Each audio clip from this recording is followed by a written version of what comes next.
อันเป็นทางลงรถไฟใต้ดินท่านผู้ชมจีอันนี้มันรถสาธารณะแล้วก็มีรถพระเจ้านำนี่แหละบ้านเพิ่นนะสะดวกสบายครับขี่เนาะบ้านเฮาก็ควรจะมีแบบนี้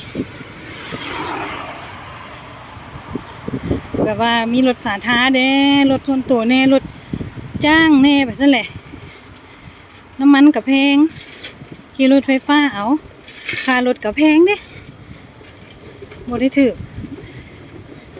อันนี้กระบวนลงรถไฟอีกอยู่บ้านนั้นด้านหน้าอันนี้ก็รถจักรไฟฟ้าเด้รถสาธารณะขี่แบบนี้อ้าวน้ำมันกับแพงรถสาธารณะจอดไปเนี่ยรถไฟฟ้านั่นก็สะดวกสบายฮ้าว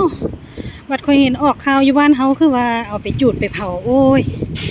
สิเฮ็ดไปเพื่อหยังมันเอามาให้ใส่แล้วก็สะดวกสบายแล้วบ่เนาะอนุรักษ์แล้วบ่เด้เห็นบ่สบาย